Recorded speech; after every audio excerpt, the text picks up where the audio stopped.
Hello everyone, this is Baljeet from vocabulary educational. मैं फिर आ गई हूँ एक नया क्यू कार्ड लेके। और आज का क्यू कार्ड है describe a risk you took that you thought would lead to a terrible result but ended up with a positive result.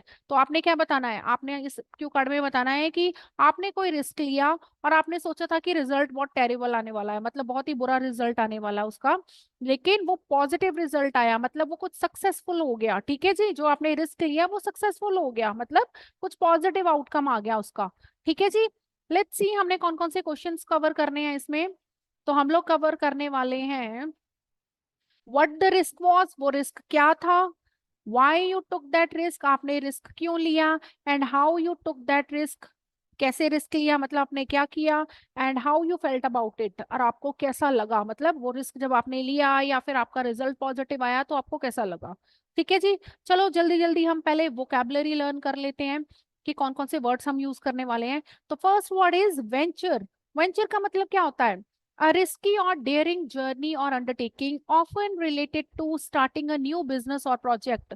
ठीक है जी। तो ऐसी जर्नी, ऐसा रिस्क जो आप कोई नया प्रोजेक्ट स्टार्ट करते हो या नया कोई बिजनेस स्टार्ट करते हो तो उसको हम बोलते हैं वेंचर। ठीक है जी, नया बिजनेस स्टार्ट करना या नया project is called your venture. Second word is monotonous. Monotonous का मतलब क्या होता है? बेटा देखो, आप जब सेम काम डेली डेली करते रहते हो ना, मंडे टू फ्राइडे आप रोज स्कूल जा रहे हो या कॉलेजेस जा रहे हो, फिर घर आके फिर डेली सेम रूटीन, तो उसको बोलते हैं मोनोटोनस। मतलब कोई न्यू एक्टिविटी नहीं है, बिल्कुल ही नीरस सा आप महसूस करते हो। ठीक है जी। कोई आपका इंटरेस्ट नहीं है, मतलब कोई आपको फन नहीं हो रहा, तो मोनोटनी मीन्स नीरसता। ठीक है जी, हिंदी में इसको बोलते हैं नीरसता, डल, टीडियस, या फिर lack of variety and interest, मतलब सेम सेम से रूटीन फॉलो करना, उसको बोलते हैं मोनोटोनस। ठीक है जी। नेक्स्ट वर्ड है कंटेम्पलेशन। कंटेम्पलेशन का मतलब क्या होता है? The action of thinking deeply about something, मतलब बहुत ही गहन अध्ययन करना, सॉरी गहन चिंतन करना। जब आप किसी चीज की बहुत ज्यादा सोच विचार के कोई चीज करते हो तो उसको बोलते हैं चिंतन, तो उसको इंग्लिश में हम बोलते हैं कंटेम्पलेशन। क्लियर है जी। नेक्स्ट है कॉम्पिटेटिव। कॉम्पिटेटिव आपको पता ही है, compete करने की भावना को बोलते हैं। ठीक है जी, involving in competition, competitive spirit जिसे बोलते हैं हम, प्रतिस्पर्धा करने की स्पिरिट है ना। तो एज गुड एज और better than others of a comparable nature, मतलब हम अपने आप को दूसरों के साथ में तुलना करना, compete करना, उसको बोलते हैं कॉम्पिटेटिव। ठीक है जी। नेक्स्ट है थ्राइव। थ्राइव का मतलब होता है टू ग्रो, हिंदी में इसको बोलते हैं फलीभूत होना, जैसे पंजाबी में बोल देते हैं, हिंदी में मतलब बढ़ना फूलना। ठीक है जी। तो बढ़ना फूलना या फिर फलीभूत होना, मतलब कि प्रॉस्पर होना या ग्रो करना, डेवलप होना। ठीक है जी। तो फ्लोरिश, इन सारी चीजों के लिए बोल देते हैं हम थ्राइव। क्लियर है। नेक्स्ट है इन हिंडसाइट। इन हिंडसाइट का मतलब क्या होता है? looking back on a situation or event with a better understanding of what should have been done or what happened। ठीक है जी। जब हम पुरानी पास्ट की इवेंट्स को अब बैठ के सोचते हैं ना कि वहां ऐसे हुआ, हम ऐसा कर सकते थे या वो होना चाहिए था, तो उन वाली मतलब पुरानी चीजों को लेके बैठ के सोचना कि क्या अच्छा हुआ क्या बुरा हुआ, उन सारी चीजों के बारे में जब हम पूरा जायजा लेते हैं तो उस चीज को बोलते हैं हम। ठीक है जी। नेक्स्ट है डॉन्टिंग। डॉन्टिंग का मतलब होता है बहुत ही ज्यादा डिफिकल्ट। ठीक है जी। Seeming difficult to deal with, मतलब जिस चीज से हम बड़ी मुश्किल से कह सकते हैं हम, जिसमें हमें बहुत मुश्किलें आती हैं, डॉन्टिंग टास्क है, हार्ड वर्क है। ठीक है जी।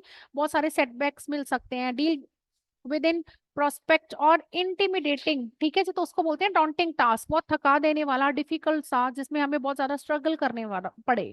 ठीक है जी। Next word is reinforce. Reinforce का मतलब क्या होता है? स्ट्रेंथन करना या सपोर्ट करना, मेड स्ट्रॉन्गर और मोर कंपेलिंग, उसको और ज्यादा री इन्फोर्स कर देना, मतलब और ज्यादा स्ट्रॉन्ग बना देना। ठीक है जी। नेक्स्ट है लीप। लीप का मतलब होता है बहुत बड़ी छलांग लगाना। ठीक है जी। मतलब बहुत बड़ा जंप करना, इसका मतलब कुछ बड़ा करना। तो क्या है? अ जंप और sudden movement often used metaphorically to describe a significant और बोल्ड स्टेप और डिसीजन। तो बहुत बड़ा डिसीजन लेना या स्टेप लेना लाइफ में, that is called leap. Fine. चलो let's move to idioms part. अब ईडियम्स कौन कौन से हैं? First is take a plunge. Take a plunge का मतलब होता है to commit oneself to the course of action that is momentous and has considerable risk और अनसर्टेनिटी। मतलब अपने आप को कोई ऐसा कमिटमेंट देना, कुछ करने के लिए, एक्शन के लिए तैयार हो जाना, या फिर करना एक्शन जिसमें बहुत सारा मोमेंटस एंड बहुत बड़ा रिस्क हो। ठीक है जी, मतलब अपने आप को रिस्क के लिए तैयार करना, हम ये कह सकते हैं। क्लियर है जी?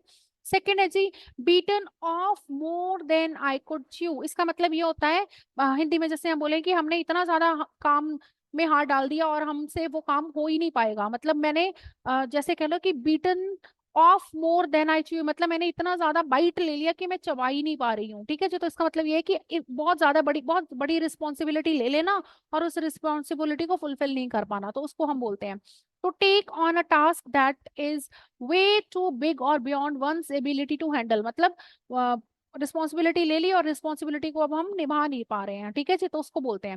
नेक्स्ट है जी down the drain. Down the drain का मतलब होता है वेस्ट हो जाना, to be wasted or lost. जैसे बोलते हैं ना, हाय सब पानी में बह गया, तो वही वाली बात। ठीक है जी, उसको बोलते हैं हम डाउन द ड्रेन। नेक्स्ट है अ blessing in disguise. Blessing in disguise का मतलब होता है कि कोई चीज देखने में तो शुरुआत में आपको लगे कि बहुत ही बुरा हुआ है, लेकिन बाद में पता चले अच्छा ये इसलिए हुआ था, इसमें ये अच्छा होना था। तो वो वाली सिचुएशन जब होती है, जब हमें शुरुआत में तो लगता है कि हाय ये सब कुछ बिगड़ गया, ये क्यों हो गया, ऐसा हो गया, लेकिन बाद में पता चलता है कि नहीं, जो भी हुआ अच्छे के लिए हुआ, तो that is known as blessing in disguise.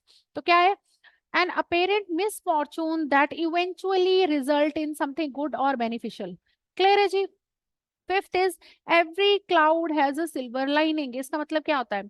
Every difficult situation or sad situation has comforting or more hopeful aspects. मतलब बुरी सिचुएशन में भी कुछ ना कुछ अच्छा होता है। जैसे मतलब अगर कोई बुरे दिन आया तो उसका भी कोई कारण होगा, कुछ ना कुछ उसमें भी अच्छा ही होगा।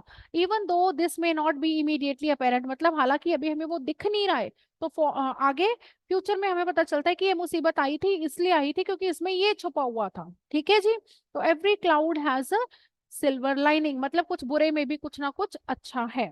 तो वो वाली जो सिचुएशन होती है उसको हम डिस्क्राइब करने के लिए every cloud has a silver lining वाला इडियम यूज करते हैं। ठीक है जी, चलो let's move towards our sample answer. Sample answer start करते हैं। ठीक है जी, सो क्या है? one risk I took that I thought would end up in disaster but actually had a positive outcome was when I decided to start my own small business। तो मैंने यहाँ पे अपने बिजनेस की बात की है कि वो वाला जो रिस्क मैंने लिया, जो मुझे लगा था बहुत ज्यादा डिजास्टर होगा, वो क्या था? मैंने जब अपना खुद का बिजनेस स्टार्ट करने की सोची, small business. The risk involved was quite significant for me as I had to invest all my saving into the venture and there was no guarantee of success। तो ये मेरे लिए बहुत ही मुश्किल था, एक सिग्निफिकेंट रिस्क था इन्वॉल्व, इसमें बहुत बड़ा रिस्क लगा हुआ था। क्यों? क्योंकि मैंने अपनी सारी सेविंग्स इस वेंचर में लगा दी थी और मुझे कोई गारंटी नहीं थी कि मुझे सक्सेस मिलेगी कि नहीं।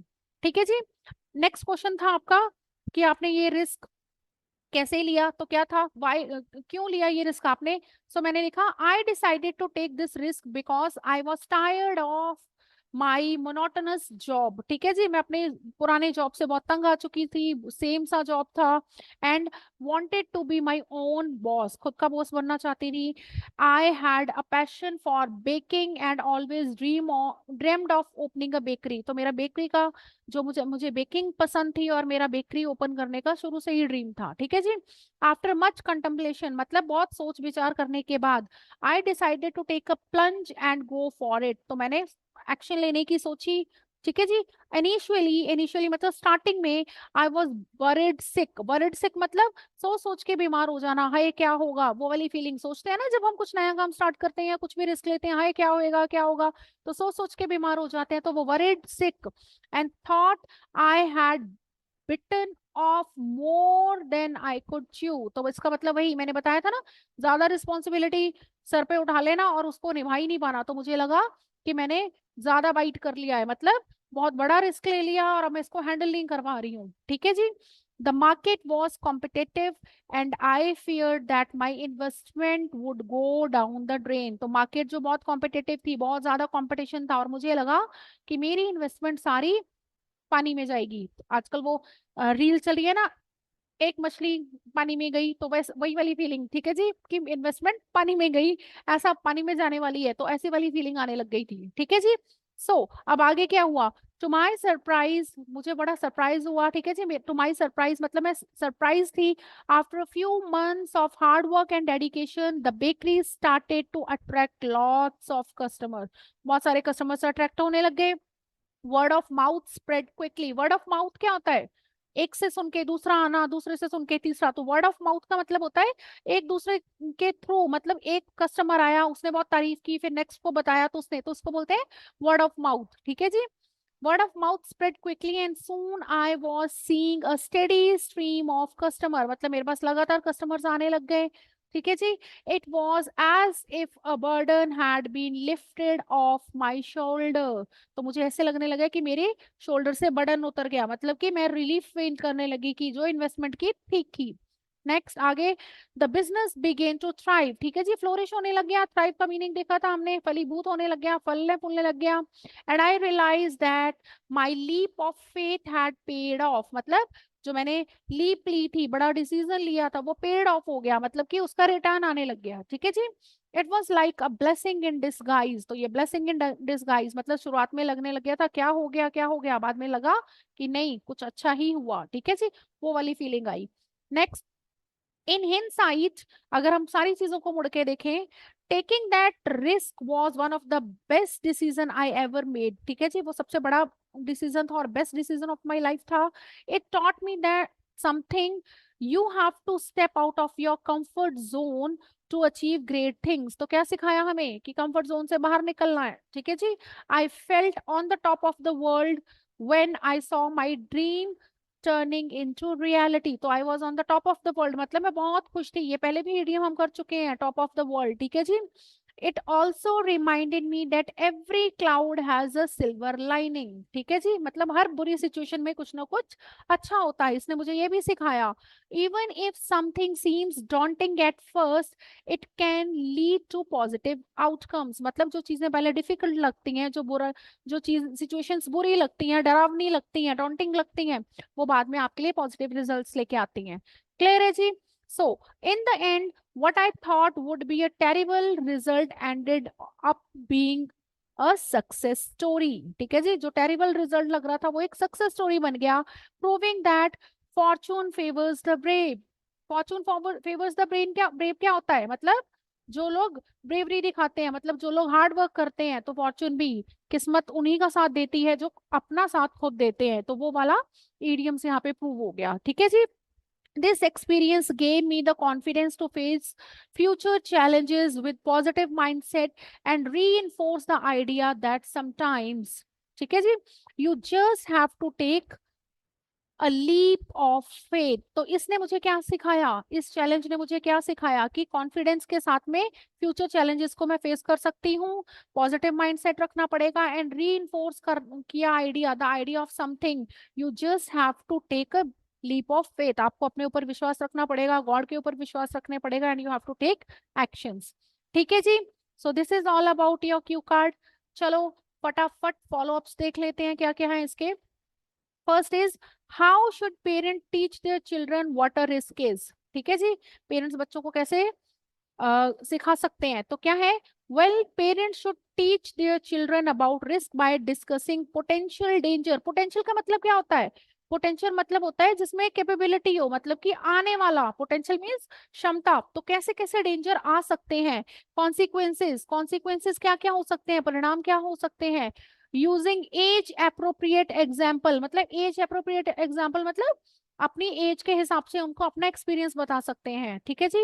And encouraging critical thinking and decision making skills, बच्चों को critical thinking and decision making skills के साथ सिखा सकते हैं, उनको ये स्किल्स लर्न करने के लिए बोल सकते हैं। Moreover they can also be their role model by taking risk themselves, तो और पेरेंट्स खुद क्या कर सकते हैं, रिस्क खुद लेके लाइफ में दिखाएं, ताकि बच्चों का वो रोल मॉडल बन सके, मतलब वो खुद भी रिस्क ले। क्लियर है जी। Second question, what risk should parent tell their children to avoid, कौन कौन से रिस्क अवॉइड करने के लिए बोलना चाहिए पेरेंट्स को बच्चों को। टू माई माइंड, मतलब मेरे हिसाब से parents should tell their children to avoid risks that could lead to serious injury and harm, such as engaging with strangers online, आजकल ऑनलाइन रिस्क बहुत है ना, बच्चे जो है ऑनलाइन फ्रेंड्स बनाते हैं तो साइबर क्राइम्स हो रहे हैं, तो स्ट्रेंजर्स के साथ में ऑनलाइन कनेक्शन ना बनाएं। ठीक है जी।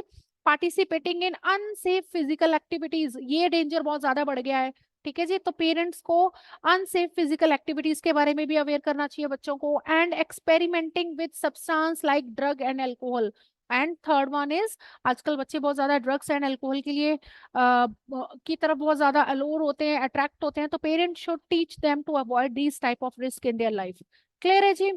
चलो, third question, why do some people like to watch risk taking movies, क्यों पसंद है भाई लोगों को?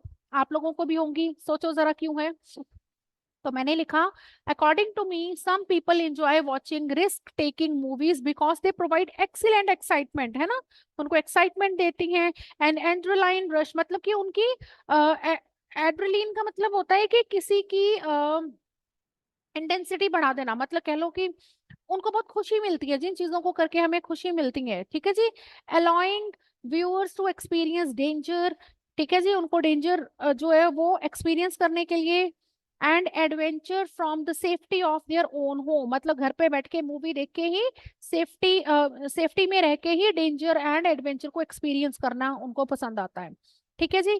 Fourth question, what kind of sports are dangerous but exciting, तो कौन कौन से हैं? As I have personally observed that sports like skydiving, ठीक है जी, rock climbing and white water rafting are dangerous but exciting, ठीक है जी, because they involve high risk and require skills, इसमें skills की भी जरूरत होती है, offering a thrilling and adrenaline pumping experience, तो उनको ये जोश बढ़ाने वाला थ्रिलिंग एक्सपीरियंस भी मिलता है इनसे। ठीक है जी। Next question, why do some people enjoy extreme sports, क्यों मिलता है करते हैं भाई एक्सट्रीम स्पोर्ट्स? एक्सट्रीम स्पोर्ट्स होते हैं डिफिकल्ट से जो होते हैं, ठीक है जी, बहुत ही ज्यादा रिस्की स्पोर्ट्स जो होते हैं उनको बोलते हैं extreme sports. Well, people enjoy extreme sports for the thrill, ठीक है जी, चैलेंज लेना पसंद है किसी को थ्रिल पसंद है। सेंस ऑफ अकम्पलिशमेंट, मतलब कुछ उन लोगों को लगता है कि हमने ऐसे स्पोर्ट्स करके कुछ हासिल कर लिया, अपने आप को प्रूव कर दिया। They get from pushing there limits, ठीक है जी, वो अपनी लिमिट्स को क्रॉस करना चाहते हैं, मतलब अपनी कैपेबिलिटी चेक करना चाहते हैं। एंड ओवरकमिंग फियर, कुछ लोग अपने डर को दूर करना चाहते हैं। ठीक है जी, तो डर के आगे जीत है, तो इसीलिए वो एक्सट्रीम स्पोर्ट्स करते हैं। क्लियर है जी। चलो, let's move to six question. Six कह रहा है जी, are action films popular in your country, है बताओ, आप लोगों को पसंद है? Yes, action films are very popular in my country because they offer excitement, लोगों को बहुत एक्साइटमेंट होता है, इसलिए तो केजीएफ, आरआरआर, सारी एक्शन मूवीज बहुत फेमस हो रही है ना। ड्रामेटिक सीक्वेंसेस उनको मिलती हैं and form of escapism that many people find entertaining. Escapism का मतलब क्या होता है? मतलब छुटकारा पाना, जैसे कह लो एस्केप कर लेते हैं, मतलब थोड़ी देर के लिए ही सही वो अपने आप को, उनको राहत मिलती है कि वो इस बोरिंग जिंदगी से कुछ देर के लिए तो हमें एक्साइटमेंट मिला। हर कोई अपनी मोनोटोनस लाइफ से भागना चाहता है, तो ऐसी मूवीज पसंद करते हैं जो उनको एक एक टाइप का एस्केप, मतलब छुटकारा देती है उस बोरिंग सी जिंदगी से। ठीक है जी। Next question is, do you think it is a good thing if a leader like to take a risk? कि अगर कोई लीडर रिस्क लेता है तो अच्छी बात है। Of course it can be beneficial if a leader take calculated risk. Calculated risk कौन से होते हैं? कैलकुलेटेड मतलब पहले से ही सारा हिसाब किताब लगा लेना, अगर मैं ये करूंगा तो वो हो जाएगा, वो करूंगा तो वो, मतलब प्लान बना के चलना। ठीक है, जिसको बोलते हैं कैलकुलेटेड रिस्क। ठीक है जी। As it can lead to innovation and progress, ठीक है जी, इससे इनोवेशन एंड प्रोग्रेस आएगी। हाउएवर रेकलेस, रेकलेस होता है बिना सोचे समझे, मतलब कोई प्लानिंग नहीं। ठीक है जी। अब आप सारे सोचो कि मैं बिजनेस स्टार्ट करूंगा, मैं बिजनेस स्टार्ट करूंगा, और अपनी जॉब भी छोड़ दो, तो जॉब छोड़ के घर कैसे चलेगा भाई? ठीक है जी, तो पहले कैलकुलेटेड रिस्क, पहले क्या करना है, अपनी जॉब कंटिन्यू रखो, अपनी स्किल्स को एनहांस करो, उसके बाद साथ साथ में एक अपनी जॉब छोड़ने के बाद में सोचो जब तक आपका बिजनेस स्टैब्लिश ना हो जाए। ठीक है जी, तो वो हो गया आपका कैलकुलेटेड। और रेकलेस क्या होता है? मैं जॉब छोड़ रहा हूँ क्योंकि कल से मैं बिजनेस स्टार्ट करूंगा। ठीक है जी, तो दैट इज रेकलेस। ठीक है जी। Reckless risk taking without careful consideration can be detrimental. Detrimental मतलब नेगेटिव इम्पैक्ट हो सकता है इसका। ठीक है जी। चलो, eight question, do you think men and women will make different choices about risk taking? बिल्कुल जी, आजकल तो वैसे you can alter this answer according to your self, but मैंने यहाँ पे लिखा है yes, men and women might make different choices about risk taking due to socialization, ठीक है जी, हमारी सोसाइटी कल्चरल एक्सपेक्टेशंस की वजह से and personal experiences that shape their approach to risk differently, ठीक है जी। तो social cultural and personal experience के हिसाब से men and women different risk लेते हैं, but nowadays gender barriers are shattering, है ना। So whether they are women or men, they can take risk according to their choices also. What about young and old? Young and old risk के बारे में क्या उनके राय है? तो as I can see, younger people might take more risk due to their sense of adventure and fewer responsibilities, ठीक है जी, बच्चों में responsibility, younger में responsibility कम होती है and adventure ज्यादा होता है, while older individual might be more cautious मतलब चिंतित होते हैं because of their life experiences and the need to protect their well-being, वो बहुत ज्यादा डेंजरस एक्टिविटीज नहीं करना चाहते, रिस्की चीजें नहीं करना चाहते अपने वेलबींग के लिए, and they are more experience, उनको लगता है कि ज्यादा रिस्क लेने से क्या होता है, एक्सपीरियंस होते हैं, so that is why. But जो यंगर पीपल होते हैं दे आर एडवेंचरस एंड उनकी रिस्पॉन्सिबिलिटी कम, so they are more risky in their nature. Clear है जी? So this is all about your this cue card. I hope आपको आज का लेसन पसंद आया होगा। If you like this video please share and subscribe जरूर करें, and if you want to take online classes, you can contact us on given number. And please मुझे comment में बताएं आप लोगों को कैसी और वीडियोस देखनी है, so that we can help you. Thank you and have a nice day.